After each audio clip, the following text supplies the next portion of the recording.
होगा, और अब शब्द भी बोल देते हैं कभी कभी आपस में, तो फिर उससे कहाँ किसका लाभ होगा। और अगर हम ये बात सोचते हैं कि भाई पर्व है या व्रत है, हम ऐसे ऐसे पर्व आते रहते हैं जिनमें आप व्रत संकल्प करते हैं, और अगर मान लें 1 मिनट के लिए कि ये पति की आयु की वृद्धि का बात लोग कह रहे हैं, चलो हम 1 मिनट के लिए मान लेते हैं कि इससे पति की आयु की वृद्धि होती है। कौन व्रत कर रहा है? तो होगी पत्नी। यही चल रहा है ना दुनिया में। तो अब इसका दूसरा पक्ष भी तो सोचना है। फिर पति अपनी पत्नी की आयु की वृद्धि के लिए वो क्यों नहीं व्रत रखता? फिर उसको भी रखना चाहिए था। अगर ये मान्यता है उनकी, तो इस मान्यता के अनुसार तो दोनों को व्रत करना चाहिए। फिर तो जो आचार्य जी अब तो रखने लगे हैं, अब दोनों करने लगे हैं। अच्छा, वो पहले बात हो रही है। अगर ऐसा वो करती थी तो उनके पति को तब से करना चाहिए था। अब अकल आ गई है तो अलग बात है, वरना ये वैसे होना कुछ नहीं है। इससे दोनों भी व्रत करेंगे और ये समझेंगे आयु वृद्धि होगी। तो आयु वृद्धि इस बात से नहीं होती है, एक दिन भूखा रहने से नहीं होती। आयु की वृद्धि होती है परस्पर प्रेम, परस्पर सहयोग और परस्पर विश्वास, इससे चलती आयु की वृद्धि, अन्यथा नहीं हो सकती है। नमस्ते आचार्य जी। हाँ जी, नमस्ते जी। चलिए जी, पहले तो कैमरा ऑन करो सब लोग। ये बहुत अभी बंद करके बैठे हैं अधिकांश लोग। नमस्ते जी। आज का मंत्र पाठ रेखा गर्ग करेंगी। आचार्य जी नमस्ते। हाँ नमस्ते जी। पता नहीं आचार्य जी, आज मुझे इंट्यूशन हो रहा था कि आज मुझे ही करना है। वाह, क्या बात है। ओम सहनावतु सहनौ भुनक्तु सह वीर्यं करवावहै तेजस्विनावधीतमस्तु मा विद्विषावहै। ओम शांति शांति शांति। रेखा जी, आपको इसलिए बोला था कि वही वाला जो शब्द था वो ठीक नहीं था और अभी भी ठीक नहीं है। हाँ आचार्य जी, मुझे भी लग रहा है।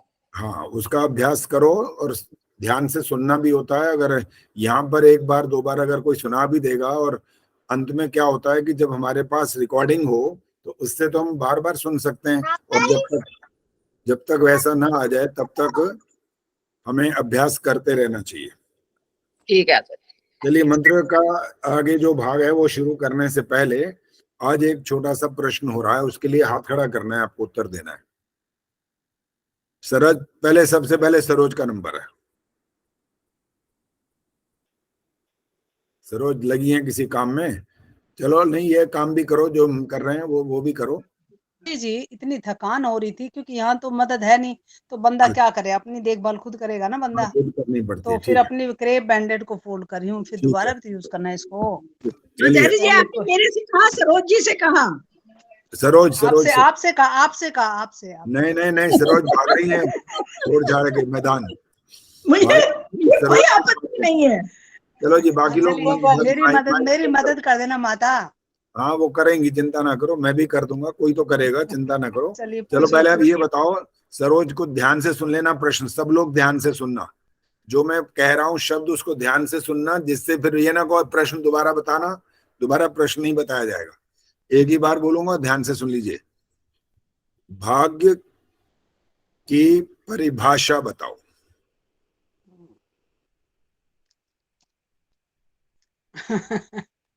आचार्य जी, वैदिक ज्ञान से तो नहीं पता, बाकी भाग्य नहीं होता, भाग्य हम अपनी मेहनत से बनाते हैं, फिर जो अच्छा हो जाता है उसको हम फिर भाग्य को ठहरा देते हैं। ये मेरी अपनी सोच है। अपनी सोच है, ठीक है। चलो जी, जिनसे मदद मांग रहे थे उनका नंबर आ गया। जी आचार्य जी, बोलो। आचार्य जी, विचार तो मेरा भी ऐसा ही है कि भाग्य हम अपने प्रयासों से जो कर्तव्य करते हैं उसके अनुरूप ही हमें उसका फल मिलता है। अच्छा, फल पर पहुंच गए आप? नहीं तो भाग्य में तो और क्या है बताइए? मतलब फल तुरंत मिल जाता, ये अर्थ है क्या? नहीं, किसी कार्य का फल तुरंत भी मिलता है। हाँ। अब हम कक्षा अटेंड कर रहे हैं तो आचार्य जी ने हमसे प्रश्न पूछा, हमें पता चल जाएगा कि हमारा उत्तर ठीक है या गलत है। जो बच्चा परीक्षा देता है उसी समय तो परिणाम नहीं आता फिर। हाँ, वो बात, वही तो आचार्य जी, किसी का तो वर्षों बाद फल मिलता है। और जब आप नौकरी पे जाते हैं तो 1 महीने बाद आपको उसका पारिश्रमिक मिल जाता है, उस तुरंत तो जी नहीं। जी जी। चलो और किसी से पूछ रहे हैं, ठीक है आप माइक बंद करो। अब आएगा नंबर, आएगा सुशीला ढाका। भाग्य की परिभाषा क्या है? नमस्ते आचार्य जी। हाँ जी नमस्ते जी। आचार्य, जो हम कर्म करते हैं उसका जो कर्म फल मिलता है उसको हमारा भाग्य बनता है। उससे अच्छे बुरे जो कर्म करते हैं उसी के आधार पर हमारा भाग्य बनता है। निर्मल डावरा जी बोलिए।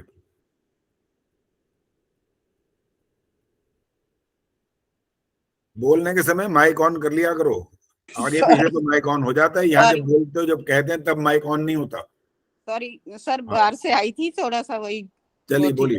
बात है। हाँ जी नमस्ते आचार्य जी। नमस्ते जी। हमारे पुरुषार्थ और हमारे कर्मों के अनुसार ही हमारा भाग्य बनता है। सुमन बत्रा जी बोलिए। नमस्ते आचार्य जी। नमस्ते जी। आचार्य जी, पूर्ण पुरुषार्थ से जो हम कर्म करते हैं, पूर्ण पुरुषार्थ करने के बाद जो कर्म करते हैं उसी से ही भाग्य बनता है। चलो लगभग ठीक है सबके उत्तर। इसको यूं मानना चाहिए कि कभी कभी जब हम जो पूर्ण पुरुषार्थ करते भी हैं और उसके बाद जो मनोवांछित हम फल चाहते हैं वो नहीं मिलता, ऐसा भी होता है। और उस समय जो हमारे मन के अंदर जो प्रतिक्रिया होती है उसके आधार पर या तो हम कभी ईश्वर को कुछ कह बैठते हैं कि भाई ये क्या बात हुई, हमने तो इतनी पूरी मेहनत करी थी, इतना डट के काम किया था। बच्चा तो परीक्षा के समय में ये वाली सारी बात आके माँ को बताता है, मैंने तो बड़ी मेहनत करी थी, मैं तो पूरा जान लगा दी पेपर देने में, और मैडम तो लड़के बैठी थी अपने हस्बैंड से, तो मैडम ने नंबर ही काट लिए मेरे, बताओ।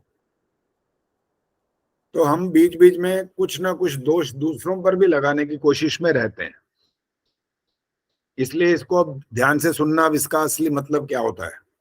आपका गलत नहीं है, ठीक है। इसलिए ये समझो कि पुरुषार्थ कब हो या पूर्ण पुरुषार्थ बोलो, कुछ भी बोलो, जो आप परिश्रम करो, कुछ भी इसका शब्द बोला जा सकता है, इसके पश्चात जो कुछ प्राप्त हो जाए, आपके मन के अनुकूल हो या ना हो, ये आवश्यक नहीं है कि आपके मन के अनुकूल ही होगा, ऐसा कोई आवश्यक नहीं है। क्योंकि आप बीच बीच में फल शब्द भी इस्तेमाल कर रहे थे, तो उसमें भी आपको समझ आना चाहिए और ध्यान में आनी चाहिए बात कि फल आपके अधिकार में होता ही नहीं है। अगर फल शब्द का इस्तेमाल करना चाहते हो तो कोई बुराई नहीं है, ठीक है, लेकिन वो बात भी मैंने स्पष्ट करी थी अभी कि तुरंत फल नहीं मिलता हर बात का, पुरुषार्थ करना पड़ता है। भाग्य हमारे बनाने से बनता है। अब धीरे धीरे विस्तार होता जा रहा है इस बात का। भाग्य हमारे बनाने से बनता है, लेकिन हम जो कहें कि हमारा ऐसा ही भाग्य बन जाना चाहिए, ये आवश्यक नहीं है। अर्थात जो हम चाहते हैं वो वैसा का वैसा पूर्ण हो जाए, ये आवश्यक नहीं है। हो भी सकता है, नहीं भी हो सकता, कारण कुछ भी हो, चाहे आप कारण बने, आपकी न्यूनता कमी रह जाए, दोष हो जाए, चाहे दूसरे लोग टांग खींच लें, चाहे उसमें प्रकृति कारण बन जाए। जैसे कहा गया जी आज आपको इंटरव्यू के लिए पहुंचना है और ऐसी व्यवस्था बनी, आप गाड़ी से जा रहे थे, गाड़ी पंचर हो गई, ये हो गया, पता नहीं क्या क्या व्यवस्था, आपने फिर कोई और गाड़ी पकड़ी, कुछ वो किया, फिर भी आप नहीं पहुंच पाए। और अब आप जिसको भी दोष देना चाहें देते रहिए।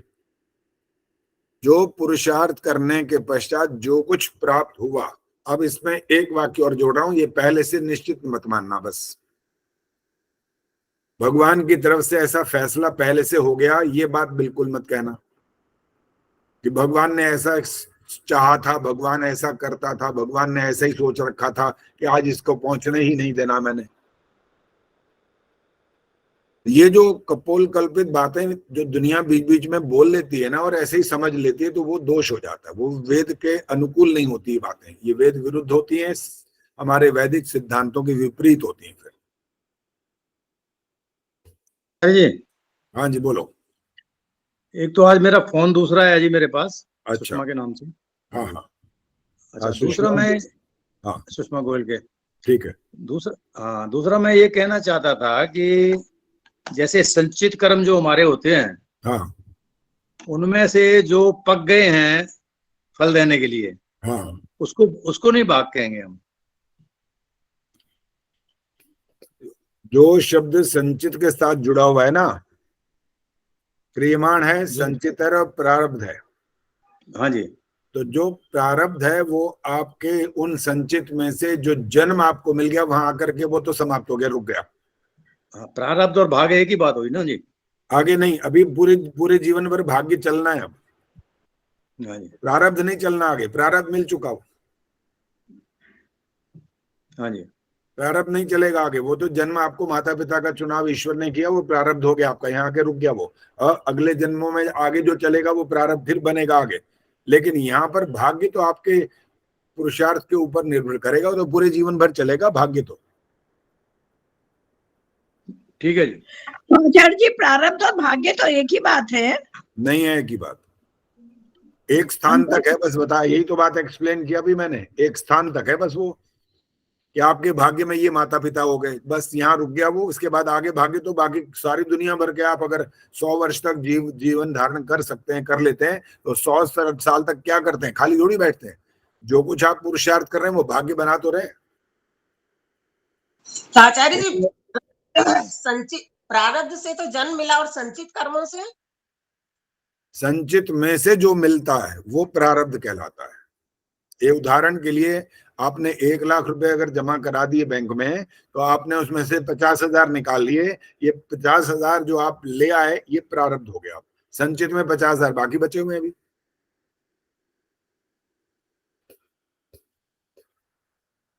हाँ जी, स्पष्ट हो गया बात के नहीं स्पष्ट हुई है? बताओ, हाथ खड़ा करो, कुछ बताओ, पूछना है तो पूछ लो। मुझे तो अभी स्पष्ट नहीं हुआ आचार्य जी। क्या चीज, क्या स्पष्ट नहीं हुआ? यही संचित और प्रारब्ध का कुछ कंफ्यूजन सा है दिमाग में, मतलब। सुनो, अब चलो और उदाहरण देते हैं। मान लो 1 लाख ही कर्म की बात करते हैं, अब रुपए की बात छोड़ दो, बैंक की बात छोड़ दो। 1 लाख कर्म आपने किए, जो आपने पूर्व जन्म में कर लिए थे, और कुछ पहले भी थे, वो 1.5 लाख हो गए मान लो। तो 1.5 लाख में से अगर ईश्वर ने ये फैसला किया कि आपको 1 लाख कर्मों का फल मनुष्य जन्म मिलना है, तो ये आपका 1 लाख कर्मों का फल जो मनुष्य जन्म है ये प्रारब्ध है, और 50,000 भाई खाते में लिखे में पड़े हैं वहां पर, जिनका भी फल भोगना पड़ेगा। प्रत्येक कर्म का फल भोगना पड़ेगा, चाहे वो शुभ रह गए हो वहां, चाहे अशुभ रह गए हो। पर ये निश्चित नहीं है कब मिलेगा उनका, ये निश्चित नहीं है कुछ। हाँ, कब मिलेगा तो आप नहीं जान ही नहीं सकते, ये हमारे अधिकार, फल तो आपके अधिकार में है ही नहीं। कर्म का अधिकार आपके पास है, आप संचित कर सकते हो, अच्छे करो चाहे बुरे करो, वो आपकी मर्जी है। बुद्धिमान हो, ज्ञानवान हो, तो आपको अच्छे कर्म संचित करने में प्रयास करना होगा। और आप सोचते हो कि कौन है, कहाँ बैठा है, क्या कर रहा है, किसने देखा, देता भी है फल के नहीं देता, ये विचार है तो जो मर्जी करोगे फिर तो। और ऐसे ही लोग तो करते हैं ऐसे वाले काम। वो कहते हैं कौन है भाई, कहाँ है, बताओ ना, दिखा तो दो एक बार, कम से कम पता तो लगे, हम एक बार उससे पूछ तो लें, हमें बताए ना, पता तो तब लगेगा कि वो है भी कि नहीं। तो ये प्रश्न तो मूर्खता के हैं, कोई बुद्धिमाने वाले प्रश्न थोड़ी है कि तुम्हें दिखाई देगा पहले। अब जो तुम्हारा टीचर है तुम्हारे पेपर चेक करता है, तुम्हारे सामने चेक करता है क्या? बोलो, जवाब दो। आपके सामने तो चेक नहीं करता, तो आपको क्या उस पर विश्वास नहीं होता? करना पड़ता है, करना ही पड़ता है, और कोई इलाज है ही नहीं। क्या आपको ना ना ना ना ये नहीं चलेगा भाई, मेरे सामने बैठ के चेक करने का, चल अपने यहाँ से स्कूल से नाम कटवा, चल भागे से। तू बड़ा फन्ने खा आ गया भी, तेरे सामने पेपर चेक करें, हमें क्या समझ रखा है तुमने, मतलब। तो ऐसी जो मान्यता वाले लोग हैं वो फिर बुद्धिहीनता की बातें ज्यादा करते हैं। लगता तो है कि शायद बहुत ज्यादा अकलमंद है ये, हाँ अकलमंद है, ये बात ठीक है, बुद्धिमान नहीं है। चलो जी, अब शुरू कर रहे हैं। हमारा कहां से आज शुरू होना है, कौन बताएगा? सुदर्शन, मनचंदा बताएंगी।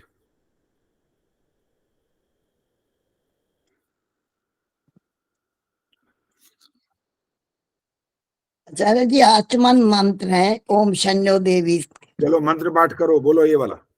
ओम शन्यो देवीराभिष्टाये आपो भवन्तु पीताये संयोरभिसर्वन्तु न। 4 गलतियां हो गई इतनी देर में। कौन सी आचार्य जी? शन्नो भी गलत है, रभिष्टये भी गलत है, शयो रभि बड़ी की मात्रा बोली, सर्वंतु भी गलत बोला। ये गलतियां हैं। चलो अब ये और किसी से पाठ करवाएंगे, भी रुक जाओ देखते हैं किससे करवाएं।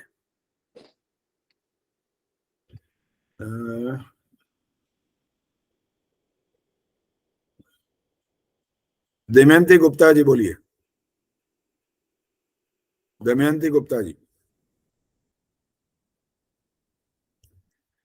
कहाँ गई भाई, है कि नहीं? मैं बंद कर दिया कैमरा। चलो सुमन बत्रा जी हाथ खड़ा किया था, बोलो। जी आचार्य जी। ओम शन्नो देवीरभिष्टय आपो भवन्तु पीतये संयोरभिस्रवन्तु नः। बिल्कुल ठीक है, बहुत बढ़िया। एक आचार्य बात जी। है, अभी सुनो, एक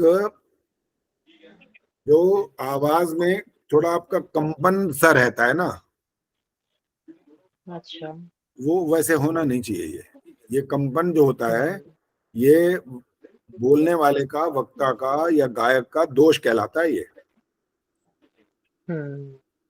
उसको अभी इसको कैसे प्रयास दूर करें फिर आचार्य जी? ठीक हो जाए, प्रयास करोगे तो हो सकता है ठीक हो जाए, नहीं तो जो अभ्यास हो जाता है ना इतने लंबे समय तक का, 50-60 साल तक का, तो वो बदलना मुश्किल तो होता है।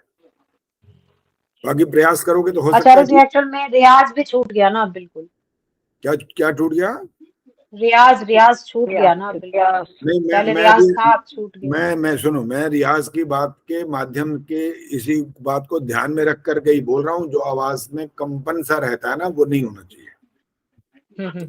जो गायन में कंपन होता है अगर किसी का, तो वो दोष कहलाता है गायक का। योग्यता नहीं है वो, गुण नहीं है वो, दोष है। तो आप प्रयास करोगे, जैसे मंत्र बोल रहे हो या जो और भी मंत्र बोलते हो, संध्या के या यज्ञ के कोई भी मंत्र बोलते हो, तो उसमें आप रिकॉर्डिंग करो, अपनी रिकॉर्डिंग करके सुनो, फिर आपको पता लग जाएगा। असली पता तब लगेगा। हम तो सुन रहे हैं, सारे सुन रहे हैं, लेकिन जब व्यक्ति स्वयं बोल रहा होता है तो उसको ज्यादा पता नहीं लगता कई बार कि मैं क्या, इसमें क्या गलती, क्या दोष हो रहा है। तो रिकॉर्डिंग करो और सुनो कि उसमें कंपन कहाँ आ रहा है, कितना आ रहा है, तो उस कंपन को कम करने या दूर करने का प्रयास करो। बल बाकी मंत्र आपने बोला, उसमें कोई अशुद्धि नहीं है, वो ठीक है बिल्कुल।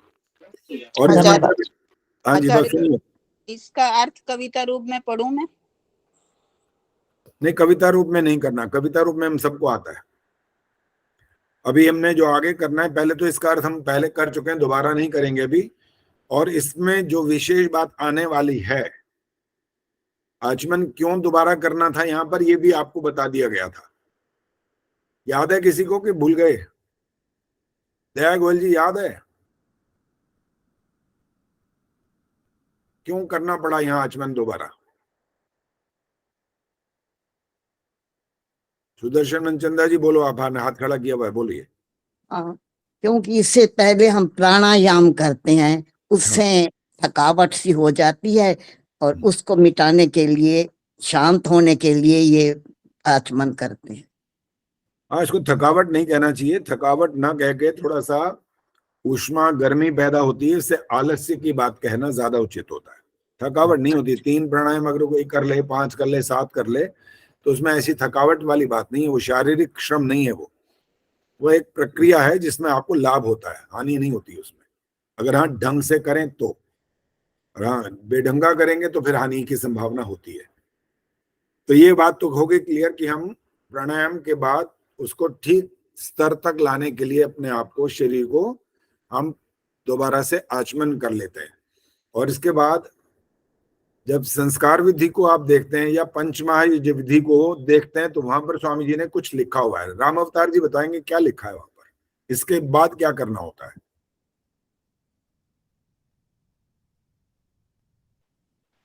आचमन के बाद जी? हाँ जी, हाँ जी। आचार्य जी, ये मेरी जो मेमोरी की कैसेट है ना, वो सारी धुंधली हो गई है बीमारी में। कैसेट कह रहे हो? मेमोरी की कैसेट। अच्छा, मेमोरी वाली कैसेट, अच्छा, वो धुंधली हो रही है। हाँ, कितने साल के हो गए हो? नहीं, साल की वजह से नहीं जी, बीमारी की वजह से। 7 साल बीमार रहा हूँ ना, अच्छा, नहीं उसकी कोई वजह बात नहीं, साल तो बता दो। 73 के जी। 73 के, अच्छा अभी स्वाध्याय करने का मन नहीं कर रहा जी, बिल्कुल भी। अच्छा। अच्छा, हाँ वो बट कोई बात नहीं, शरीर का कारण बीच में होता है। शरीर और मन और फिर आगे बाकी सारी चीजें इसमें काउंट हो जाती हैं। शरीर स्वस्थ नहीं होगा तो फिर उसके हिसाब से मन भी वहाँ आराम से लगता नहीं है। और कभी मैं कभी जब पुस्तक उठाता हूँ, फिर मन ही नहीं लगता, फिर बंदी करनी पड़ती। हाँ ठीक है, कभी कभी जब बच्चों से बात होती है ना, भाई कुछ करा करो, आप भी अपने बच्चों से पूछ के देख लेना, कुछ बैठ जाया करो 5-10 मिनट। हम तो 1 घंटे की बात कर रहे हैं, तुम 5-10 मिनट बैठ जाया करो, तो पता है क्या जवाब मिलता है? हाँ जी। कहते हैं जी ये बूढ़ों का काम है, हमारा काम नहीं है ये। सही बात। अब वो आपके ऊपर जो लागू हो रही है बात, वो सब पर लागू हो जाएगी। अब ये वाली बात, जब बूढ़े हो जाते हैं तो उसके बाद तो ये बीमारियों का घर बन जाते हैं, तो आप कौन सी उपासना कर पाओगे? ठीक बात। अपने दुखड़े रोने रोने में लगे रहेंगे, बस कहाँ उपासना होती है? फिर मन लगता ही नहीं है, मन टिकेगा ही नहीं। शरीर खराब हो गया तो फिर मन ने काम करना नहीं है उस तरह से। मन तो चाहता है कि मैं पहले अच्छे से ठीक ठाक शरीर मेरा हो तो मैं किसी तरफ लगूं ढंग से, और जब तक वहां दुख कष्ट चल रहा है तो फिर वो हमारा साथ नहीं देता उतनी तरह से। और वैसे एक बात और भी होती है कि भाई किसी का कोई भरोसा है जीवन का? ये बूढ़ों का काम है कह करके उन्हें छुट्टी तो पाई, ये बात कहकर कि बूढ़े हो जाएंगे तो तब कर लेंगे, तो क्या ठेका लेकर आएंगे क्या? लिखवा के लाए पट्टा पूरा कि बूढ़े होंगे ही होंगे? कोई जरूरी थोड़ी है ये बात। कौन कब चला जाएगा दुनिया से पता नहीं। हमारे कोई मित्र हैं यहाँ पर ही, उन्होंने नाम नहीं बताऊंगा अभी उनका, उन्होंने लिखा भी परसों तरसों की बात ही है, फेसबुक पे डाला था कि हमारे बगिया में एक सुंदर फूल खिला। समझ गए फूल खिला का मतलब? सविता कपूर बताएंगे क्या मतलब निकला इसका। अरे जी, उनके घर में कोई छोटा शिशु हुआ होगा। हाँ, बेटी हुई थी और उसके बाद ने कहा जी वो फूल पूरी तरह खिला भी नहीं, कली मुरझाई गई। इसका मतलब ही पता लग गया होगा कि वो चली गई। और ने अंतिम वाक्य जो लिखा, बस फिर मेरे को लिखने को मजबूर होना पड़ा। उन्हें लिखा वो ईश्वर की यही इच्छा थी, ये लिखा उसने। तो फिर मेरी कलम तैयार हो गई, फिर मैंने उनको लिख करके लंबा चौड़ा भेजा। फिर उन्हें ऐसे 2 हाथ ऐसे करके जैसे देते ना उसका कमेंट्स, ऐसे करके उसका उत्तर दे दिया। बोला कुछ नहीं, लेकिन उनको बात समझ में आ गई कि आचार्य जी माफ की ना आचार्य जी, फिर इस बात का आंसर क्या बनता है जो आपने लिखा? संक्षेप में एक आधी लाइन सुन लिया। अब जवाब जल्दी दे रहा हूँ, बंद करो, वहां पर कुत्ता भौंक रहा है वहां पे। चलो सुनो, इसका उत्तर सुन लो। इसका जवाब ईश्वर की इच्छा नहीं बनता। ये हमारे शरीर को किस कारण से क्या दोष हुआ, कारण डॉक्टर है, कारण माँ बाप है, कारण बच्चा स्वयं है, खान पान है, हमारी लापरवाही है, पता नहीं क्या कारण, कितने कारण हो सकते हैं भाई। इसमें ईश्वर की इच्छा का कोई प्रश्न नहीं है। और फिर मैंने वहां पर सत्यार प्रकाश का हवाला देते हुए लिखा था कि ईश्वर इच्छा नहीं कर सकता भाई, ईश्वर इच्छा नहीं करता है, क्योंकि इच्छा करने का मतलब होता है, इच्छा होती है अप्राप्त पदार्थ की, जिसकी प्राप्ति से सुख विशेष होता है। और ईश्वर तो सच्चिदानंद स्वरूप है, इसलिए वो इच्छा क्यों करेगा? आप और हम तो इच्छा करेंगे ही करेंगे। आचार्य जी, इसको हम अपना भाग्य भी कह सकते हैं कि ये हमारा भाग्य है? अब ये भाग्य कह सकते हैं वाले का अर्थ आपका वाक्य पूरा करो। था बोलना चाहते हो कि है क्या? कि मतलब हमारा भाग्य ही ऐसा था या बस ऐसा है? था पे आ गए ना, इसलिए गलत हो गया। ऐसा ही है, हमारा भाग्य में ये लिखा हुआ है। ऐसा बन गया। बन गया। आप बनाना चाहो ना बनाना चाहो, लेकिन आपकी अज्ञानता से, आपके कारण, कोई दोष कारण से ऐसा बन गया। था करते ही ईश्वर पर आ जाएगी बात भाई, सीधी सी बात है कि ऐसा भाग्य था। था का मतलब क्या, किसने बनाया? उत्तर क्या निकलेगा? वही फिर तो वहां आ जाएगी ना कि भगवान ने ही ऐसे लिख के भेजा है। इसीलिए वो गलत हो जाएगा। वो आपको कर्म करने में स्वतंत्र छोड़ तो रखा है उसने, करो आपको जो करना है। यही तो एक कमाल की बात है। अज्ञानता क्या हुई? हाँ जी, क्या बोला? अज्ञानता क्या हुई इसमें? अज्ञानता ये भी होती है कि जैसे हम लोग जो चार समाज में जाते हो, संध्या हवन करते हो, और हमें आयुर्वेद के नियमों का पता नहीं है तो क्या क्या खा रहे हैं इकट्ठा, तो दोष तो हो रहा है वहां पर। अज्ञानता ये होती है। लेकिन आचार्य जी कितने लोगों को, मतलब मैं पहले भी आपसे शायद ये वाली प्रश्न पूछा था हाँ। कि इतनी वो, मतलब जो हम देखते हैं कि इतना वो सात्विक उनका जीवन होता है, सात्विक खान पान होता है, लेकिन फिर भी इतनी बीमारियां उनको लग जाती हैं और इतनी जल्दी वो लोग चले जाते हैं। हाँ, ये भी केवल मतलब कई चीजें बहुत खान-पान, अजीब ठीक सी है हैं। ठीक, खान पान पर केवल अटक मत जाओ। अभी खान पान के साथ एनवायरमेंट है, आपके पूरा जो जीवन यापन का ढंग है, वो सब कुछ काउंट होगा यहाँ पर। आपने एक बार मान लो दवाई गलत ले ली, पता नहीं लगा आपको, आपने एक्सपायर डेट वाली खा ली, आपको क्या पता उस समय उसका परिणाम क्या आया? अभी नहीं आया, आगे आ गया। तो ये आप इस इतनी गहराई तक नहीं जा सकते हो, कभी भी नहीं जा सकते हो। और जो आप आज खा रहे हो, आपको क्या पता इसका कितना क्या परिणाम आ रहा है, कितना गलत हो रहा है, कितना सही हो रहा है, आप नहीं जान सकते। केवल छोटा छोटा मोटे मोटे रूप में जान सकते हो बस, कि हमें साग सब्जी जो बनाई है वो साफ सुथरी है, अच्छी तरह धोई है, उसके ऊपर कितना वो छिड़काव हुआ है आपको पता है? अभी कितना आपके पेट के अंदर जा रहा है आपको मालूम है? कितना परसेंट जिसका पहले ही रोगों से भरा हुआ शरीर है वो तो मृत्यु तक पहुंच जाएगा। और जो भी युवा हैं, जो भी खून जिनके अंदर ताजा नया है, उन वो चलता रहेगा अभी आगे कार्यक्रम। इम्यूनिटी जिसकी कम हो गई है तो वो इन चीजों को ज्यादा सहन नहीं कर सकता, वो जल्दी चला जाता है। तो कारण तो कितने गिनवा सकते हैं आपको। इसलिए इन प्रश्नों को उस हिसाब से समझ लेना चाहिए कि हमें नहीं पता लग सकता कि ये कौन सी चीज इसमें काम कर गई है। परिणाम तो आ जाएगा, परिणाम से नहीं बच सकते। परिणाम हमें पता भी नहीं होता कि कितना परिणाम कैसे आएगा, लेकिन आता जरूर है। प्रकृति किसी को क्षमा नहीं करती है। तो आपको ये जो मैंने प्रश्न किया था और वहां पहुंचा, राम अवतार जी ने कहा मेरी थोड़ी सी कैसेट ऐसी हो गई है जिसमें घिसावट हो गई है थोड़ी सी, तो और किसी से पूछ रहा हूं। दमयंती गुप्ता जी आ गई हैं कि नहीं आई अभी? हाँ जी दमयंती, बताओ इसमें आगे क्या लिखा है स्वामी दयानंद जी ने? इस मंत्र के बाद क्या करना होता है? अच्छा जी, ध्यान में नहीं आया। ठीक है, चलो जी, हाथ खड़ा किया। गायत्री गुप्ता जी बोलिए। ये तीन, इस मंत्र से आचमन करने के बाद गायत्री आदि मंत्रों का अर्थ विचार पूर्वक उसका मनन करके और ईश्वर की उपासना और उसके गुणों का ध्यान करते हुए फिर ईश्वर से प्रार्थना करें। बिल्कुल ठीक है।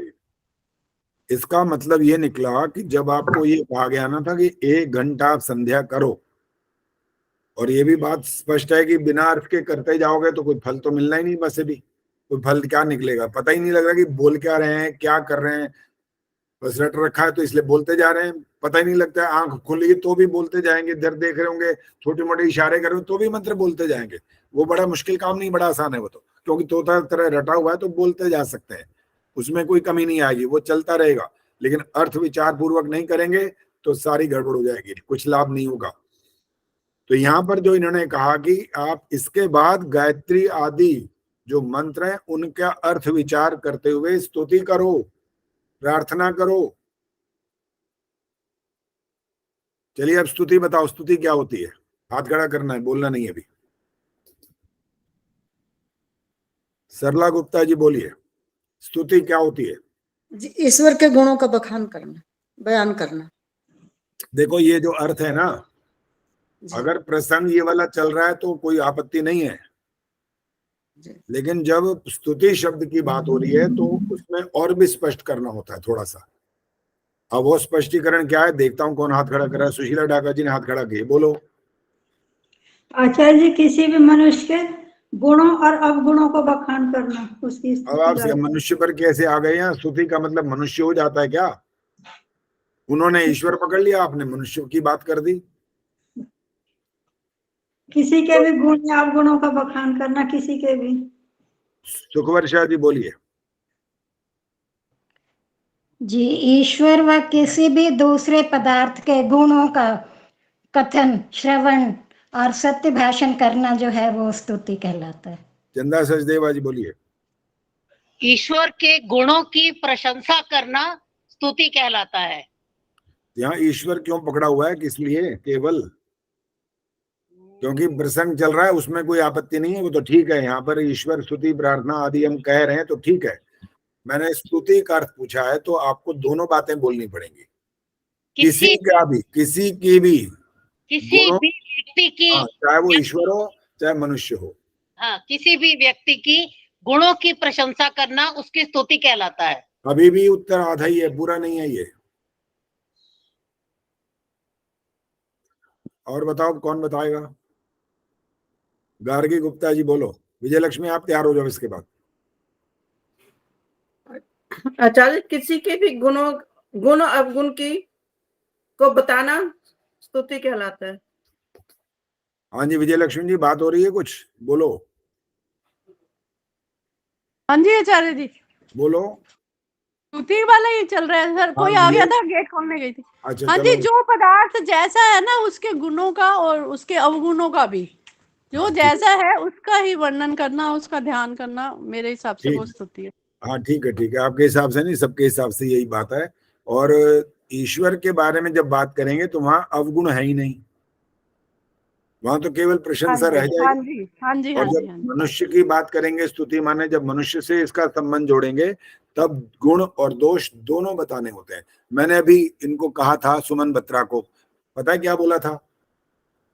वहां यही बोला था कि जो गायक है या जो वक्ता है, क्योंकि गायन में ही होता है, जब स्वरों को थोड़ा रोकना पड़ता है तो वहां पर कंपन अगर होता है तो वो दोष कहलाता है। ये स्तुति है। बार के मैंने कहा आपने मंत्र बिल्कुल ठीक बोला, तो दोनों बातें करी ना, गुण भी बोल दिया और दोष भी बता दिया। इसका नाम होता है स्तुति करना। लेकिन आज हम लोग ज्यादातर कैसे होते हैं, खाम ही प्रशंसा करते रहते हैं, चाहे बात हो या ना हो। और जो आपके वो चलते हैं ना कार्यक्रम, ये वाले ऑनलाइन वाले, जैसे आप में से भी बैठे हैं कई जो चलाते हैं, मैं भी कभी कभी कान में मेरी आवाज चली जाती, सुनता रहता हूँ, तो वहां भजन कैसा गा रहे होते हैं, वो कहते हैं बहुत अच्छा गाया आपने, बहुत बढ़िया, बहुत अच्छा भजन गाया। अब ना सुर पता लग रहा है ना ताल का पता है उसमें, लेकिन बहुत अच्छा गा दिया उन्होंने। हम बोल देते हैं, पता नहीं क्या करना चाहते हैं, अपने आप को ये दिखाना चाहते हैं वहां पर कि देखो भाई हम तुम्हारे हितकारी हैं, बस हमारे को तुम्हारे से कोई ऐसा वैसा नहीं है, तुम जो मर्जी करो, हम तुम्हारी प्रशंसा ही करेंगे। तो ये दोष होता है, सुन लो। आपको ये लग रहा है वो नाराज ना हो जाए ना कोई? आचार्य जी, शिष्टाचार वश भी तो करना पड़ता है ना कई बार, शिष्टाचार सुनो, शिष्टाचार कहते किससे? मेरा एक कार्यक्रम था आर्य समाज अशोक विहार के अंदर, वहां के प्रधान जी ने मेरे से कहा, जब मैंने कहा मेरे पिताजी ने एक नियम बना रखा था कि भोजन के लिए जब एक बार आप पूछोगे ना और मैं कह दूंगा भोजन नहीं करना, तो इसका मतलब होगा नहीं करना। अब वो कहते हैं भाई हमारे घर में मेहमान आते हैं, जब आपका तो स्वामी जी चलो हमने समझ लिया, लेकिन मेहमान जब हमारे घर में आते हैं तो वो हम उनको कहते हैं आओ जी खाना खाओ, भोजन को नहीं नहीं नहीं करके आए। और 4 घंटे से चले हो, भोजन करके आए तो 4-5 घंटे बाद तो फिर खाना ही पड़ता है। वो फिर कहते हैं अजी आओ ना, चलो भोजन बन रहा है, कोई आपके लिए अलग स्पेशल तो बना नहीं रहे। कि नहीं नहीं नहीं, भोजन को कोई इच्छा ही नहीं है, ले आओ जी। पहली बात करके आए हैं, दूसरी बात इच्छा नहीं है, और तीसरी चौथी बात जब बेचारे वो बार बार हाथ जोड़ के बोलेंगे ना, अरे छोड़ो ना, आ भी जाओ, क्या हम बेकार बार कहलवा रहे हो, कि चलो जी बैठ जाओ, हो गया काम। तो शिष्टाचार के नाते जो आप बोल रहे ना, अब सुनो, शिष्टाचार का मतलब, मेरे से यही प्रश्न उन्होंने भी किया था, मैंने भी यही नियम बना रखा था कि मेरे को जो पूछेगा और मैं ना कर दूंगा ना, तो मैं नहीं लूंगा उसके बाद, कभी भी किसी भी हालत में नहीं लूंगा। तो मेरे को जब प्रधान जी ने खड़े होकर प्रश्न किया, उन्होंने कहा विजय भूषण जी ये बताओ, जब हमारे घर कोई अतिथि आए या हम कहीं अतिथि बन के जाएं और कोई हमसे ये पूछे कि भोजन करो, तो हम कह दें हाँ लाओ, ऐसे बोल रहे हैं? मैंने कहा मैंने ये वाला तो उत्तर दिया नहीं है, तो आपने ही अपनी तरफ से बना लिया उत्तर। कहना फिर शिष्टाचार के नाते मना तो करना पड़ता है। मैंने कहा शिष्टाचार का अर्थ नहीं बता पाया, शिष्ट लोगों का आचार कहाँ हुआ ये? कह लेंगे भाई करें क्या? मैं कहा सुनो ना, इसका उत्तर मेरे से सुनिए आप। आपने अपना उत्तर दिया, मेरा उत्तर सुन लो। कह लेंगे बताओ, अगर बड़ा अच्छा कोई उत्तर है तो। मैं कहा बहुत अच्छा उत्तर है इसका, इसमें असत्य भी नहीं होगा और आपका काम भी बनेगा। आपने भोजन करना है, हम उनको भी पता है और आपको भी पता है, लेकिन आप बार बार झूठ बोलते रहते हो।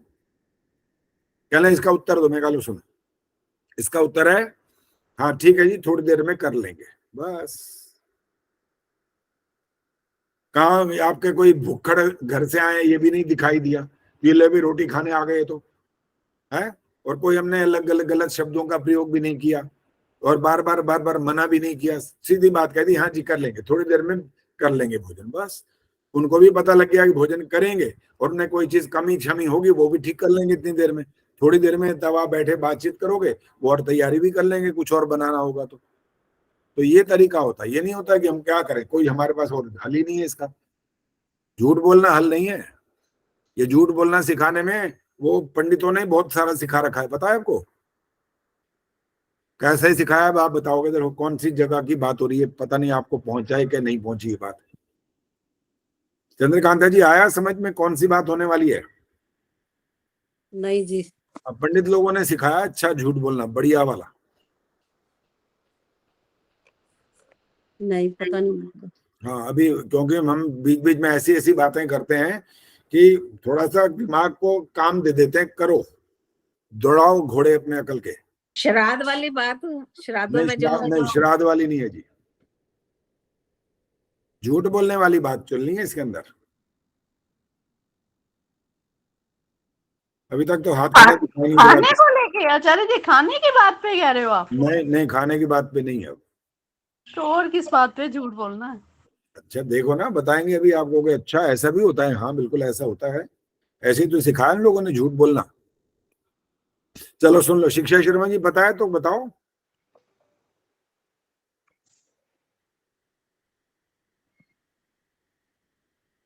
आचार्य जी मैं बताऊं? हाँ बोलो गार्गी बोलो। आचार्य जी मुझे तो ऐसे लगता है जैसे कोई काम करने के लिए उनको डरा के रखना कि भी अगर तुम ये काम ऐसे नहीं करोगे तो तुम्हें पाप लगेगा। अच्छा खैर ये वाला तो नहीं था जो मैं बोलूंगा, वो राम अवतार जी जरूर बोलेंगे। आपके मन की तो आप ही जानोगे, अब हम कैसे जान लेंगे? ठीक बात है, को मन को थोड़ी पढ़ सकता है किसी के। चलिए सुन लीजिए अब क्या कैसे उन्होंने झूठ बोलना सिखाया पंडितों ने। गाय जा रही थी गाय, और पीछे था कसाई, थोड़ी दूर पे था, वो भागा जा, गाय भाग रही आगे आगे। अब आगे क्या हुआ, आगे जाके गाय दिखनी है बंद हो गई अब, और आप खड़े थे वहां पे, आपको पता लगा गाय किधर गई है।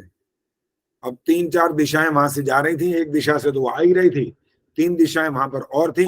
अब वो कसाई आपसे आकर के पूछता है गाय किधर गई भाई? और आपने कहा आपको पता था गाय कहाँ गई है, लेकिन आपने दूसरी तरफ बता दिया इधर गई है उधर, आपने इधर बोल दिया, तो आपने सत्य नहीं बोला ना। अब आपका वो प्रश्न ये खड़ा हो जाएगा, अच्छा हम सत्य बता दें उसको कि इधर गई है? ऐसा कैसे कर देंगे भाई? ऐसा कर देंगे तो मार डालेगा। तो कहीं यही काम करने तो आया है वो। तो अब इसके उत्तर सुन लीजिए, कितने सारे उत्तर आएंगे। अब आपका उद्देश्य क्या है पहले तो ये बताओ, इस विषय में उद्देश्य क्या है हमारा? रेणु परुथी बताएंगे उद्देश्य क्या है। जी नमस्ते सर जी गाय को बचाना। ये उद्देश्य हो गया, क्लियर है ना? उद्देश्य बताओ ना जी, पहले उद्देश्य क्या है। हाँ जी। अब आपने जो कहा इधर गई है, ये झूठ बोला ना। अब इसका उत्तर दिया जा रहा है कि आपने जब ये बोल दिया तो आपको ये कैसे मालूम है कि वो इधर जाकर के इधर नहीं जाएगा? पता है आपको? जा सकता है ना वहां भी?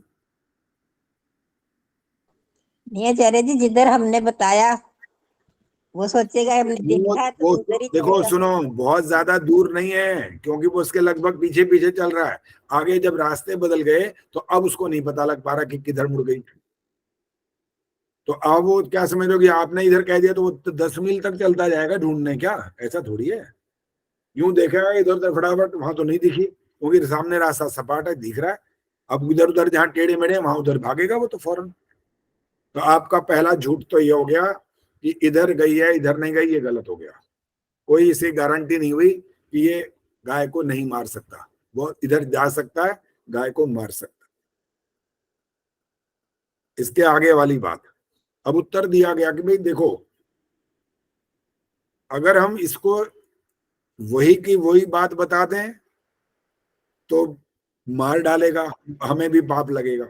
इधर बता दिया तो इस बात की कोई गारंटी नहीं बची कि वहां इधर जाकर के नहीं मार सकता। तो उन्होंने कहा भाई आप ही बता दो तो कि क्या करें फिर। उन्होंने कहा तुम्हें ना पंडितों ने ये सिखाया कि ऐसा झूठ बोल दो जिससे उसकी रक्षा हो जाए, ये उन्होंने तरीका आपको सिखाया। अब सुनो इसका तरीका क्या था। झूठ बोलने की जरूरत नहीं है, अब क्या करने की जरूरत है वो सुन लीजिए। और उसने हमसे आकर के पूछा भाई अरे बताओ भाई गाय कहाँ गई। उन्होंने कहा गाय इधर गई है। बताया आपने, सही बताया। और उन्होंने कहा अच्छा पहले इतना नहीं बताया, पहले उसने ये कहा कि मुझे पता है कहाँ गई है, ये कहा आपने। पहले आपने ये जवाब दिया मुझे पता है। वो पूछ रहे हैं ना गाय किधर गई, कहता मुझे पता है। कि बता के नहीं बताता। आई बात समझ।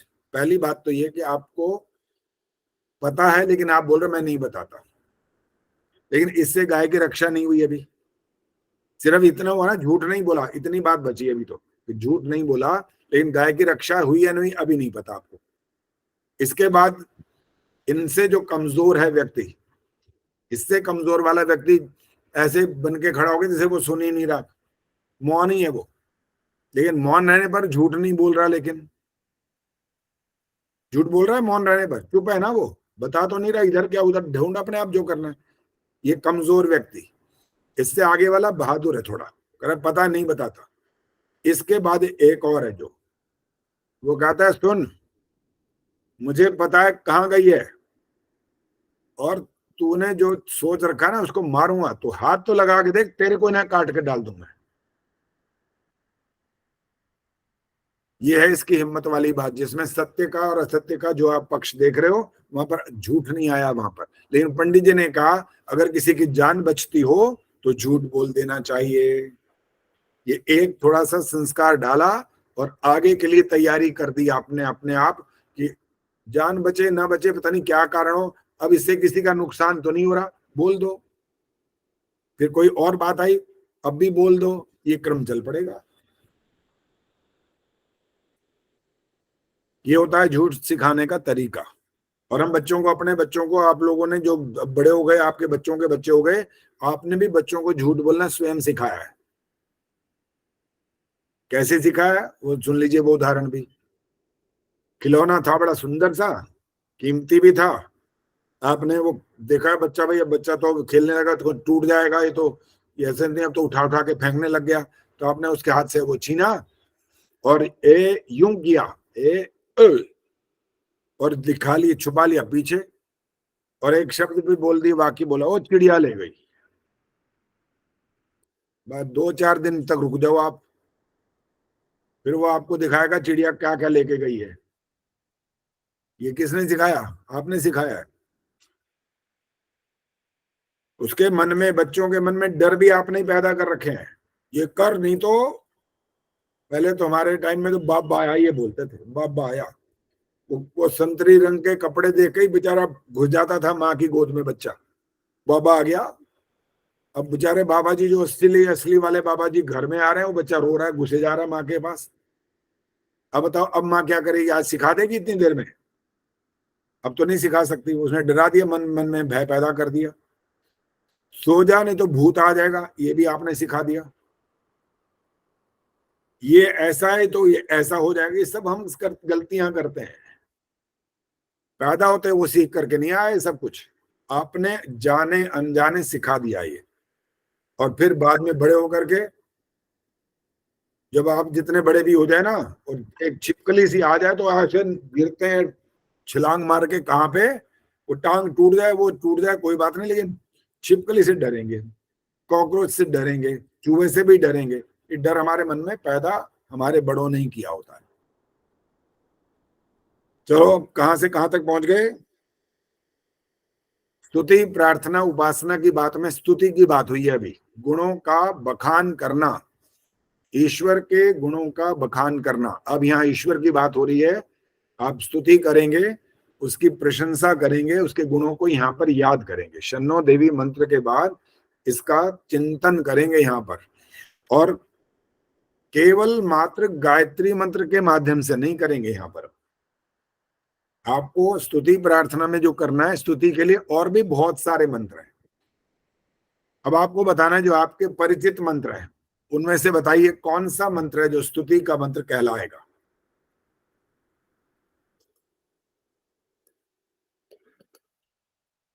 हाँ जी, राज चावला जी बोलो। माइक ऑन करो ना, यही गलतियां करते हो, जब माइक ऑन करने की बात आती है तब भूल जाते हो, और वैसे माइक ऑन करके बोलते हो अपने आप। बोलो। हाँ जी। बोलो। ओम स्तुता मया वरदा वेद माता प्रचोदयन्तां पावमानि द्विजानाम् आयु प्राणं प्रजां पशुं कीर्तिं द्रविणं ब्रह्मवर्चसं मयं दत्वा भजत ब्रह्मलोकम्। ये भी बोलते हैं जी। हाँ ये भी बोलते हैं, ठीक है ये, लेकिन थोड़ी थोड़ी अशुद्धियां हैं। अगर ये वाला मंत्र बोलना चाहते हो तो इसको भी ठीक करो। सविता कपूर बताएंगे, इससे अलग कोई मंत्र है और? आचार्य जी जहाँ शुद्धि है वो जरा बता दो। आचार्य जी मैं बताऊं, एक और मंत्र है स्तुति का। हाँ बोलो बोलो। ओम यां मेधां देवगणाः पितरश्चोपासते तया मा मध्य मेधया अग्ने मेधाविनं कुरु। मेधया अग्ने मत बोला करो, बाकी ठीक है। हाँ जी, बोलना मेधयाग्ने, ऐसा बोलना होता है। मेधयाग्ने मिलाकर, हाँ, जोड़कर। ठीक है। और आपके जो 8 मंत्र हैं बस वो समझ लो, सीधी सी बात है वो। हाँ जी। ईश्वर स्तुति प्रार्थना उपासना के, माइक बंद कर दिया करो बाद में। अच्छा जी, थैंक यू। 8 मंत्रों को आपने जो उसका ऊपर हेडिंग लिखा हुआ है, स्तुति प्रार्थना उपासना मंत्रा, ये लिखा हुआ है।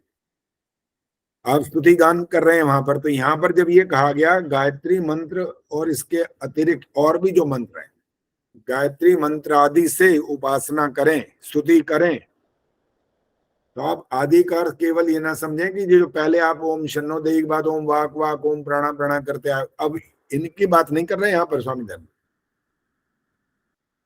लेकिन कुछ लोग जब ये वाली बात कह रहे होते हैं तो वो ये कहते हैं कि यहाँ पर जब स्वामी जी ने ये लिखा है कि इन आदि मंत्रों से, तो आदि का मतलब है जो पहले आप शन्नो देवी के बाद बोलते आए हो ना शुरू में,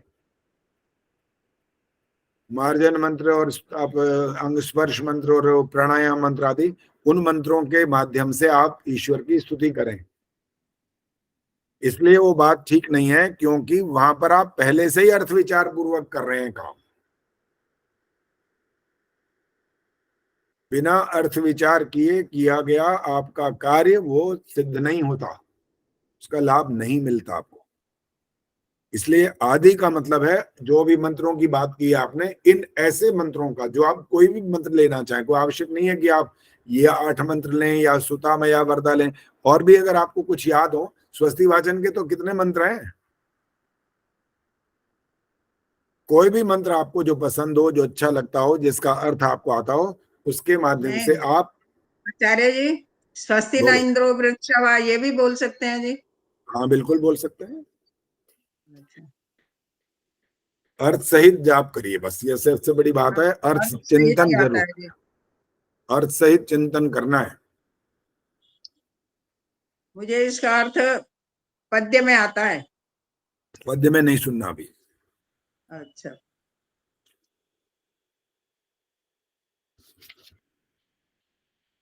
अब एक स्तुति की बात तो हमने कर ली और मंत्रों की बात भी उसकी बात में हो गई हमारी।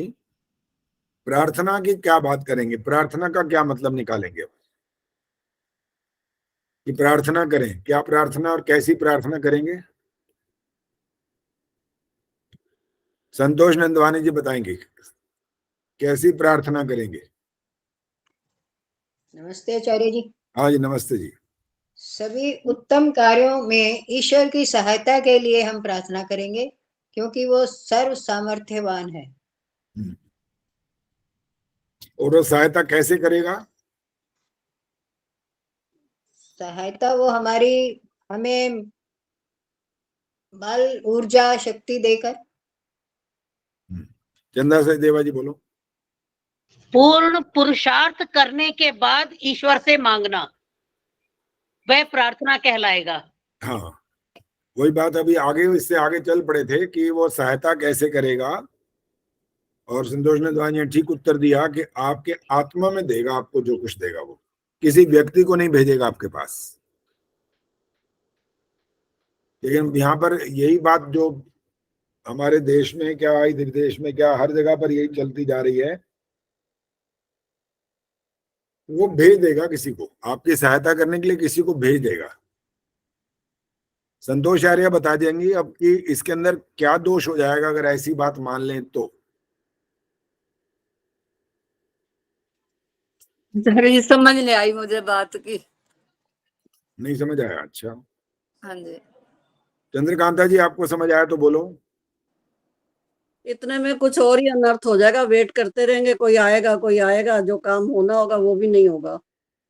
नहीं, मैंने अभी ये वाली बात यूं पूछी है कि जो लोग ऐसे हैं जो हमारे आर्य समाज वाले मंतव्य को मानते हैं या जो नहीं भी मानते, वो इस बात को ऐसा अगर मान लें कि ईश्वर किसी को भेज देगा, देगा माने देगा, नहीं भेजेगा ऐसा होगा वैसा, वो नहीं बात हो रही है, भेज देगा ऐसा मानने पर क्या दोष हो जाएगा ये पूछा जा रहा है।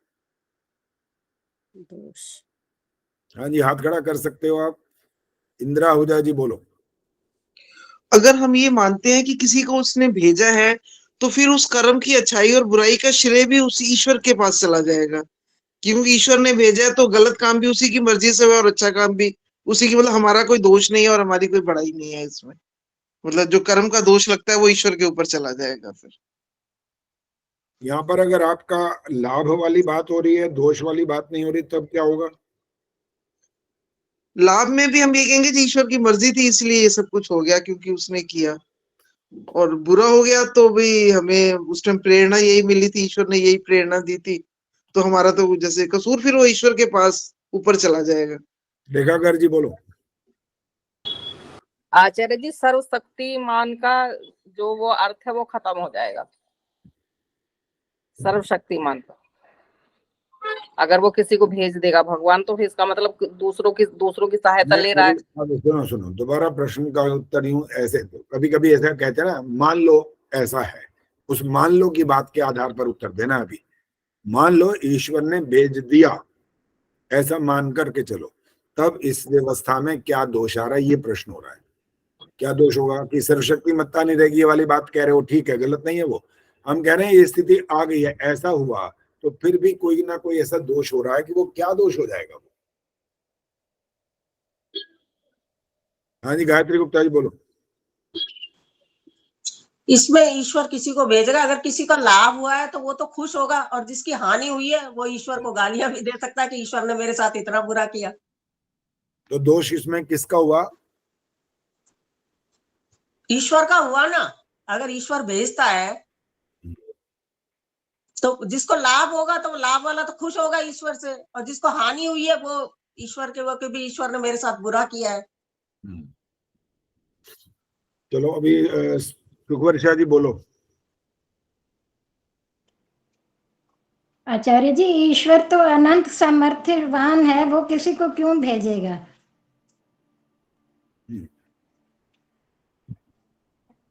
जब हम प्रार्थना करेंगे तो प्रार्थना और पुरुषार्थ करेंगे तो उससे जो भी फल हमें अपने पुरुषार्थ से प्राप्त हुआ, बस वही देखो, ही कभी कभी किसी बात को समझने के लिए इस तरह से मान लो कह करके करना पड़ेगा।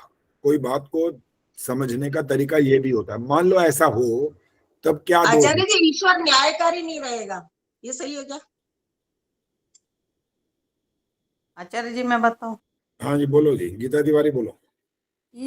व्यक्ति पुरुषार्थ करना बंद कर देगा कि ईश्वर को भेज देंगे, कोई को भेज देंगे, काम हो जाएगा। देखो, जो एक छोटा सा असली सैद्धांतिक शब्द है वो कोई नहीं बोल रहा अब तक, स्वतंत्रता वाला सिद्धांत समाप्त हो जाएगा जी। ईश्वर कर्म उसने हमको कर्म करने की स्वतंत्रता दे रखी है, और वो ईश्वर ने यूं उसको भेज दिया, तो भेज दिया का मतलब ईश्वर ने करवा दिया, तो करवा दिया का मतलब वो वाली बात इंदिरा आहूजा ने ठीक बोल दी है कि वो तो फल फिर ईश्वर की तरफ चला जाएगा। लेकिन ये वाली बात किसी ने नहीं बोली, ये बोलना जरूरी होता है कि जो हम कर्म करने में स्वतंत्र हैं वो बात समाप्त हो जाएगी, वो तो सिद्धांत ही खत्म हो गया। वो तो हमारे उस सिद्धांत की हानि नहीं होनी चाहिए। अब जो सुखवर्षा जी ने बोला कि ईश्वर तो सर्वशक्तिमान है, उसे ऐसा क्यों करना पड़ेगा, वो वाली बात ठीक है, लेकिन जब बच्चों को समझाने की बात आए ना तो इस प्रकार से मनवाओ। मान लो ऐसा हो जाए तब क्या गलत हो जाएगा इसमें, ये बताना जरूरी है। तो हमारे वेद के अनुकूल बात नहीं रहेगी, वेद से विपरीत चली जाएगी और वो असैद्धांतिक होगी और दुनिया में जो चलती जा रही है, इसलिए उसको छोड़ देना चाहिए, रोकना चाहिए, उसको मानने से इनकार कर देना चाहिए। नहीं तो बच्चे तो ये बोलते ही रहते हैं, देखो हमारी हेल्प के लिए, देखो कैसे। आप लोग भी पता नहीं बोलते नहीं, मुझे नहीं पता, लेकिन कई बार मैंने आर्य समाजियों को सुना हुआ है, देखो जी भगवान ने भेज दिया, बिल्कुल ये शब्द बोलते हैं, यही का यही शब्द, भगवान ने भेज दिया। भगवान ने क्यों भेजा, जवाब दो, किस लिए भेजा? आपने भगवान को चिट्ठी लिखी थी मतलब कि यहां भेज देना मेरे पास।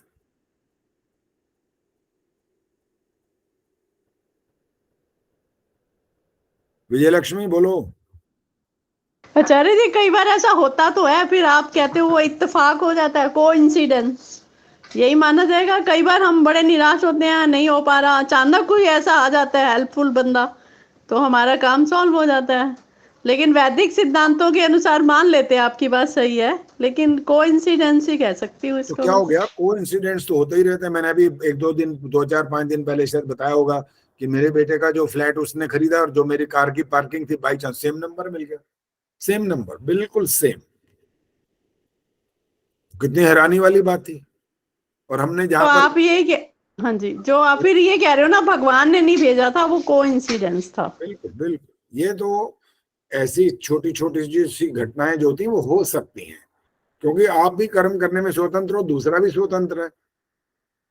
आपके यहाँ वो आ सकता है, आप उसके यहाँ जा सकते हो, वो भी यहाँ सोचे ले भगवान ने आज कैसे कमाल कर दिया मेरे को भगवान। अब तो कई बार तो ये भी बोलते हैं ना, मेहमान आया भगवान आ गया, वो तो यहाँ तक बोलते हैं भगवान ही बन जाते हो आप जाके, वहां भगवान बन सकते हो, वहां पर जाते ही भगवान थोड़ी बन सकते हो आप। वो तो मेहमान आ गया, वो तो सम्मान है बस, और कुछ नहीं है, भगवान नहीं बनते। सुखवर्षा जी बोलो।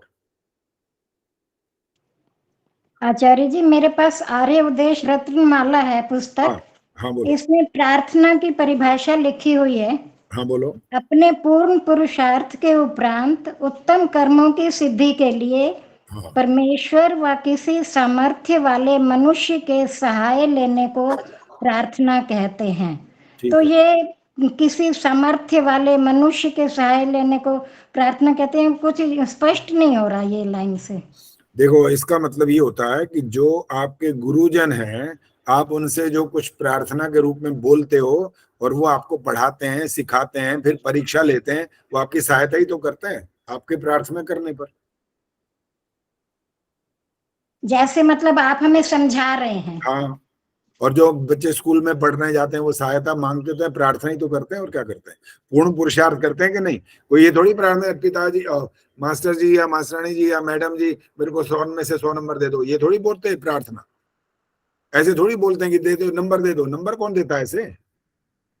पूर्ण पुरुषार्थ करते हैं, मेहनत करते हैं, उसके बाद वो सहायता, जो उनके गुरु हैं वो सहायता करते हैं, उनको पढ़ाते हैं, सिखाते हैं। नंबर देने में सहायता नहीं कर सकते। नंबर देने की जो बात है, प्रक्रिया, वो उनके पुरुषार्थ पर है। सरल सी लाइन नहीं है ना, कठिन सी मतलब लाइन है जो जल्दी से समझ नहीं आती कि सहाय लेने को। सहाय माने सहायता, उनसे जो सहायता हमको प्राप्त हो जाती है पूर्ण पुरुषार्थ करने के पश्चात, इसका नाम प्रार्थना होता है। लेकिन हमने तो जो पौराणिक हैं, कुछ हिंदू हैं, कुछ और लोग भी हैं, चाहे सिख भी हैं या और लोग भी हैं, वो भी हमने प्रार्थना करते हुए देखे हैं कि आप मांगते रहते हैं बस। वो सोचते हैं हम प्रार्थना कर रहे हैं। आप ऐसे प्रार्थना करने लग जाओ तो भाई किसी को कुछ काम करने की जरूरत क्या बची फिर, बोलो। जरूरत ही नहीं है कुछ पुरुषार्थ करने की। प्रार्थना करो, दिल से करो, कोई कोई कहता है ना दिल से बात करते हैं ना जब, तो वो पूरी हो जाती है। अरे दिल से करने का मतलब ये होता है कि आप उसके लिए जी जान लगा दे, तो ये होता है दिल से करने का मतलब। तो ये जब मनुष्य के सहाय लिखा है ना, तो यहाँ पे मनुष्य के सहाय लेने को प्रार्थना, ये अजीब सा लगता है। गुरुजनों की बात तो ठीक है, मनुष्य की सहायता अब लेते हैं कि नहीं लेते हैं? चलो इतना छोटा सा जवाब दो, लेते हैं? माइक ऑन करके बोलो, माइक ऑन करो। जी जब कभी आवश्यकता पड़े तो ले भी लेते हैं किसी से। आवश्यकता पड़े ना पड़े, सहायता लेते रहते हो आप अपने आप संसार का कोई काम नहीं कर सकते कोई काम नहीं कर सकते जी, कोई भी दूसरे काम सहायता नहीं नहीं कर करेंगे आपकी, जब तक दूसरे खाना आप खेती बाड़ी करोगे क्या? कपड़ों के लिए कोई आप वो करोगे? आप कोई सभी की मशीन सहायता से ही मिलता है, सब कुछ दूसरों की सहायता से ही मिल रहा है। वो जो पुरुषार्थ आपको, वहां पर पुरुषार्थ आपका अलग ढंग का होगा। आपके पास पैसा होगा, आप ये करेंगे, वो ये करेगा, हो गया। तो सबको सेम एक जैसा थोड़ी कार्य करना पड़ेगा, संसार चलाना है ना आखिर, तो ऐसे थोड़ी चल जाएगा सारे के सारे। कोई देखो, इसको समझने का तरीका, सारे के सारे नौकरी पेशा हो सकते हैं क्या? सारे के सारे नहीं हो सकते। सारे के सारे बिजनेसमैन बन सकते हैं ना? सारे के सारे विद्वान बन सकते हैं ना? सारे के सारे मूर्ख हो सकते हैं ना? सारे के सारे तो एक जैसे हो ही नहीं सकते। सारे पुरुष हो सकते हैं दुनिया में, या सारी स्त्रियां हो सकती हैं? ये भी नहीं हो सकता। तो हर चीज में उसका देखना पड़ेगा कि किस तरह से व्यवस्था बन रही है।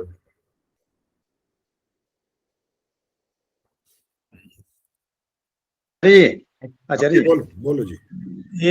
एक बात जो है, हमारे आर्य समाजियों में कई विद्वानों ने कहा, सुनाते हैं वो अक्सर मंच पे, और एक ने मेरे को भी लिख के भेजा कि अपना गुरुकुल हरिद्वार, ये अपना रोहतक में, रोहतक में, हाँ जी हाँ जी, कहते एक दिन ऐसा हुआ कि एक दाना भी खाने को नहीं था। ठीक है। तो बच्चे सारे परेशान थे। गुरुजी आए, सन्यासी थे कोई, वो आए तो उन्होंने देखा भाई बच्चे भूखे हैं, तो उन्होंने बच्चों का कोई बात नहीं, आप लाइन में बैठो बर्तन लेके और देखते हैं। तो उन्होंने आंख बंद करके ईश्वर से प्रार्थना की कि मेरे बच्चे भूखे हैं, इनको कुछ ला दो। तो कोई सेठ जी आए और इतना भोजन ले आए कि उस समय का भी और शाम का भी। तो मेरा उनसे फिर थोड़ा सा बातचीत हो गई। मैं कहा भाई सेठ जी वहां से आए तो प्रार्थना करते ही सेठ जी वहां पर पहुंच गए। उन्होंने 3-4 घंटे पहले तो भोजन शुरू किया होगा बनाना, पहले विचार किया होगा, फिर बनाना शुरू किया होगा, और जब वो प्रार्थना करते थे वो रास्ते में ही होंगे। तो उनकी प्रार्थना का उससे क्या संबंध है? तो वो मेरे से नाराज हो गए। फिर वो आचार्य जी वो मेरे से कम बात करते हैं, पहले बहुत अच्छी बात करते थे। ठीक बात है, क्योंकि जो जिस विचार को लेकर के चलता जाता है जिंदगी भर चलता रहता है ना, सुनता वही रहता है, और उसके अतिरिक्त कोई विचार सामने आ जाए तो नाराज हो जाता है। जैसे आपसे वो नाराज हो गए, कहने लगे तुम अपने आप को बड़ा ज्ञानी समझते हो, ऐसे अभी बात बोल देते हैं। फिर वो है, इतने बड़े महात्मा जी कह रहे हैं, इतने बड़े सन्यासी कह रहे हैं, वो तो गलत है, तुम ठीक हो। तो ये आचार्य जी, ये भरतपुर वाले जो अपना घर आश्रम वाले डॉक्टर साहब हैं, वो माधुरी सेवा से वो चलाते हैं, वो भी यही कहते हैं कि हम तो जो भी सामान चाहिए होता है भगवान के नाम चिट्ठी लिख के रख देते हैं और वो सामान अपने आप आता है हमारे यहाँ। अभी उनकी पत्रिका आती है, उसमें भी आता है, और वैसे भी बोलते हैं वो, क्योंकि वो सामान हमें आ जाता है, हम तो भगवान के नाम चिट्ठी लिख के रख देते हैं। कहने के लिए शब्द हैं बस ये वाले, और इसका उत्तर होता है कि जो संसार के लोग हैं, हर तरह के लोग हैं, अच्छे से अच्छे, बुरे से बुरे, और जिनको जहां पर जो काम करना है वो अपनी स्वतंत्रता से करते हैं। अब मान लो, आपको एक उदाहरण देता हूँ, आपको अगर एक जगह से जो आपने गोल्ड लिया, ज्वेलरी ली, और आपको वहां का विश्वास हो गया, तो आप वहीं जाओगे ना। आप दूसरे के पास परीक्षण भी नहीं करोगे, हमें क्या जरूरत है, जब हमें पता है यहाँ बिल्कुल ठीक है, बिल्कुल 24 कैरेट है, तो वही की वही मिलती है। जब ये विश्वास हो जाता है ना, तो ऐसे ही व्यक्ति वो जो जहां पर देना की बात करता है, उसको पता लगता है कि यहाँ पर ठीक इसका प्रयोग होगा। ये गुरुजी भी हमारे पूरा सम्मान भी करते हैं, हमारे कहना भी मान लेते हैं, इनकी जो इच्छा होती है हम भी पूरी करते हैं, ये अपनी इच्छा पूरी करा लेते हैं। वो तो परंपरा चल पड़ती है, ये तरीका होता है ना कि भगवान को चिट्ठी लिख के, तो देखो भगवान को क्या चिट्ठी लिखोगे और वो क्या पढ़ेगा और कब आपको किसी को भेजेगा। किसी को भेजा गया बोलते ही सब काम बिगड़ जाएगा, टोटल सिद्धांत समाप्त हो जाएगा फौरन। जीवात्मा कर्म करने में स्वतंत्र नहीं रहेगा, उसका फल का भागीदार प्रेरक परमेश्वर हो जाएगा, और ईश्वर कर्म फल प्रदाता है, कर्म फल भोगता नहीं है। ये सिद्धांत समझना कोई खेल थोड़ी है, मजाक थोड़ी हो रहा है। ये मुश्किल ये जो काम आचार्य रामावतार जी ने अभी किस्सा बताया ना, ये ऐसा तो मुझे लगता है मैंने स्वामी श्रद्धानंद जी के गुरुकुल के बारे में भी ये चीज पढ़ी हुई है कहीं पर। हाँ सेम बिल्कुल, कोई कुछ सेम बिल्कुल जो इन्होंने बताया अभी रामावतार जी ने, सेम मतलब मैंने भी कहीं पढ़ा है गुरुकुल के बारे में। बच्चों को ऐसा शब्द बोल देने से एक उनके अंदर इतनी ऐसी स्थिति ना पैदा हो जाए कि बेचारे घबरा जाएं, कोई बेचारा कहीं ऐसा ना आ जाए कि जीवन ही समाप्त हो जाए उसका। आत्मबल बढ़ाने का भी कोई तरीका ढूंढ लिया होगा, ऐसा भी हो सकता है, कुछ भी हो सकता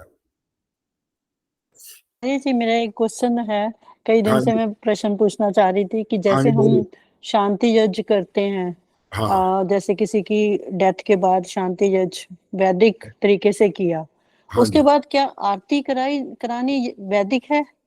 जो हम ओम जय जगदीश हरे आरती करवाते हैं, क्या ये वैदिक है? वैदिक नहीं है।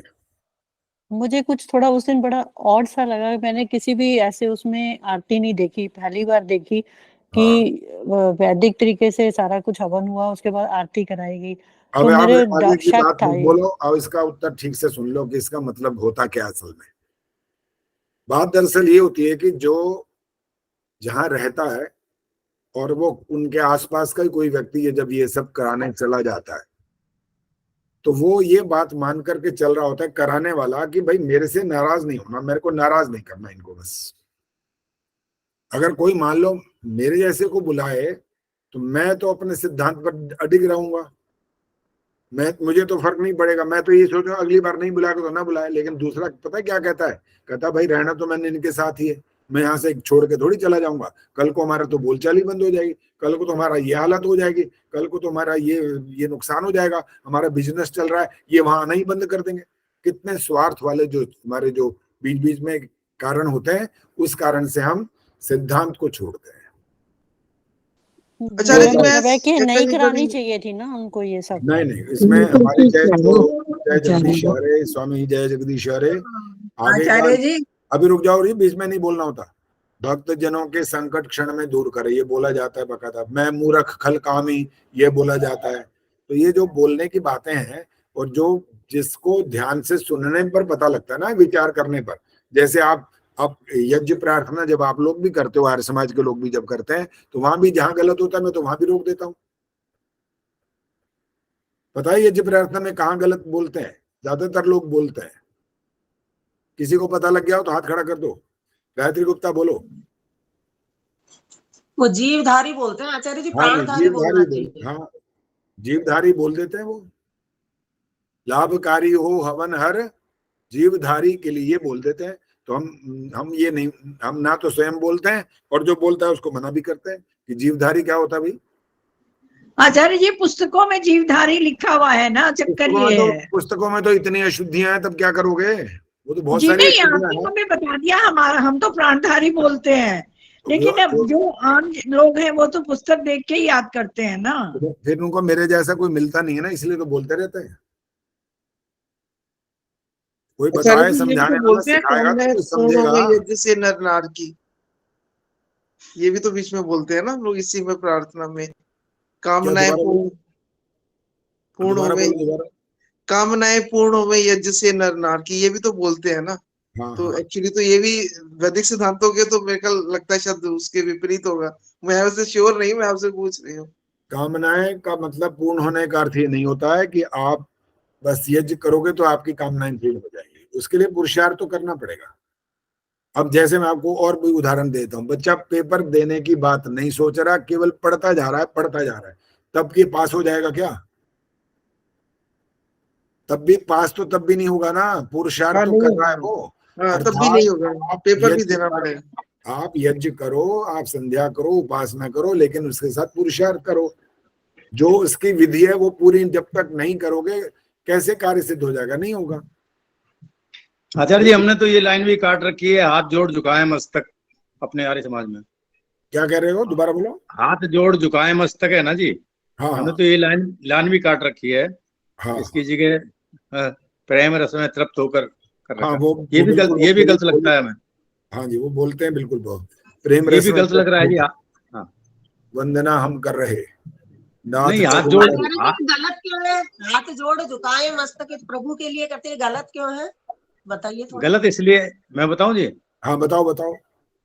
गलत इसलिए है कि हाथ हम जोड़ते हैं, सामने वाला जो हमारे मन की बात नहीं जानता उसको अपना सम्मान प्रकट करने के लिए हम उसके आगे हाथ जोड़ते हैं। ईश्वर तो हमारे कण कण में मन की बात जान रहा है, उसको हमें हाथ जोड़ के दिखाने की जरूरत ही नहीं है। हाथ में भी है, वो सिर में भी है, सब में है। सामने वाला जो व्यक्ति है जो हमारी मन की बात को नहीं समझता उसको हम अपना आदर प्रकट करने के लिए हाथ जोड़ते हैं। ईश्वर को हाथ जोड़ने का मतलब ये है कि हम ईश्वर को सर्व अंतर्यामी नहीं मानते, इसलिए हम उसको हाथ जोड़ते हैं। एक अर्थ और भी है, ईश्वर को ईश्वर के प्रति समर्पित कर रहे हैं।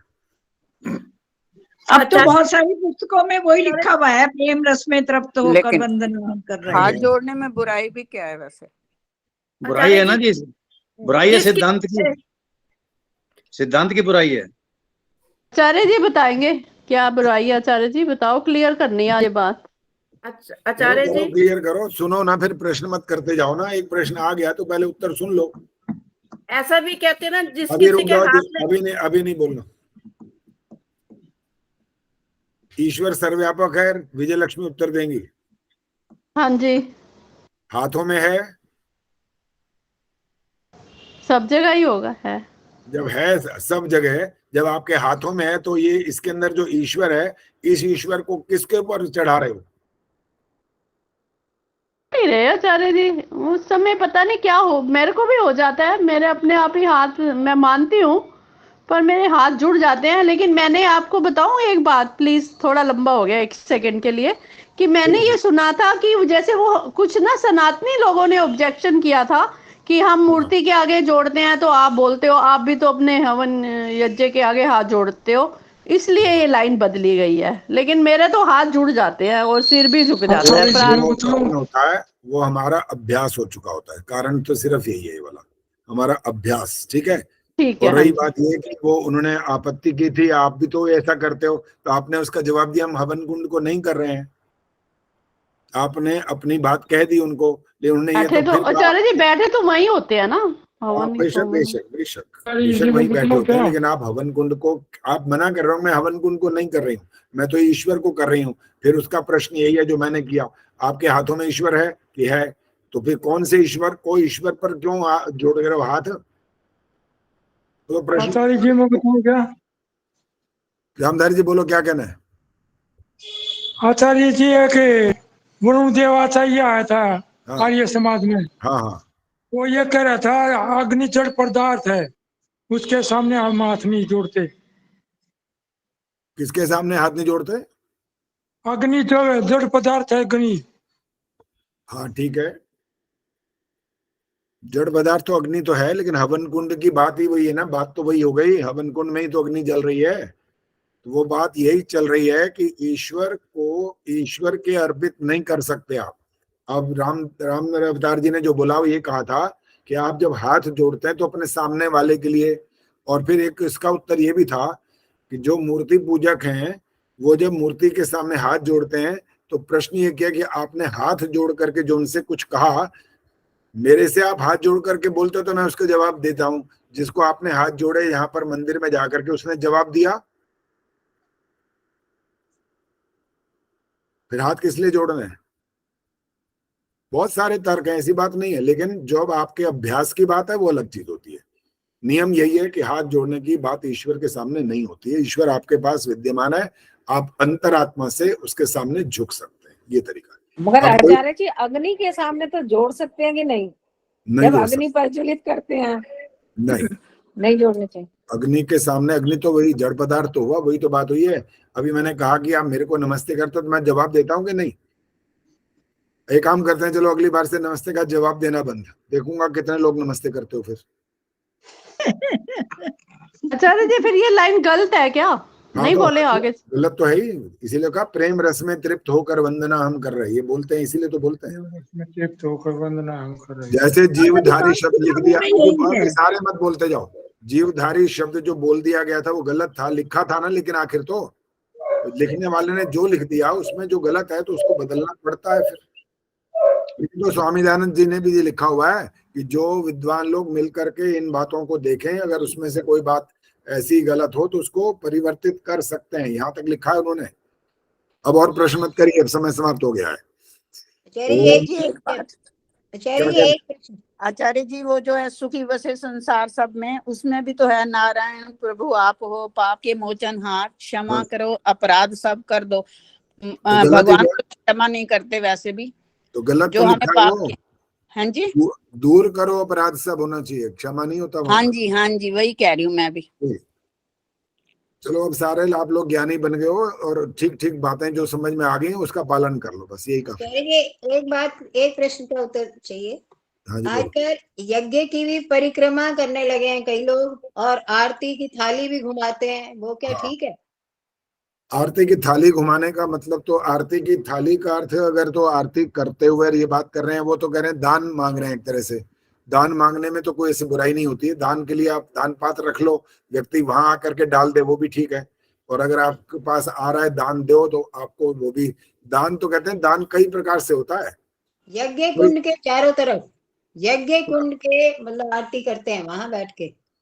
कौन सी आरती करते हैं? अपनी ये वाली पूजनीय प्रभु हमारे। इसमें क्या वो प्रदक्षिणा करते हैं? नहीं, ऐसे आरती घुमाते हैं जैसे थाली घुमाते हैं ना। नहीं बिल्कुल गलत, 100% गलत। वो तो उसकी यज्ञ की आरती करे, मतलब यज्ञ कुंड की आरती शुरू हो गई है तो। हाँ जी, और परिक्रमा भी करने लगे हैं। अभी एक और पीछे कुछ हुआ नहीं है, देखा नहीं आपने? वो जो सिर पे लगा करके आ रहे हैं, वो बोलते जा रहे हैं, देखा है। हाँ जी वही देखा है। चलता जा रहा है, पता नहीं क्या क्या चलता जा रहा है। जो सिद्धांतहीन होता है उसके लिए प्रश्न भी खड़े कर दिए लोगों ने कि भाई इतना बड़ा विद्वान होकर के वो कुछ बोलता नहीं तो जनता तो बोलेगी कम से कम। तो जो सबको अपने पैसे का लालच है। हाँ जी, जो अनुचित होता है उसको रोकना विद्वानों का काम होता है, और विद्वान ही अगर नहीं रोकेंगे तो फिर तो कुप्रथा शुरू हो चुकी होती है। बस अब और मत बोलिए, काफी है। ओम देव शांतिरंतरिक्षम शांति, पृथिवी शांतिरापः शांतिरोषधयः शांति, वनस्पतयः शांतिर्विश्वे देवाः शांतिर्ब्रह्म शांति, सर्वं शांति शांतिरेव शांति, सा मा शांतिरेधि। ओम शांति शांति शांति। जो बोले सो अभय। वैदिक जगत गुरु महर्षि दयानंद की जय। भारत माता की जय। आर्य समाज रहेगा। वेद की ज्योति, जय। ओम का झंडा वैदिक ध्वनि।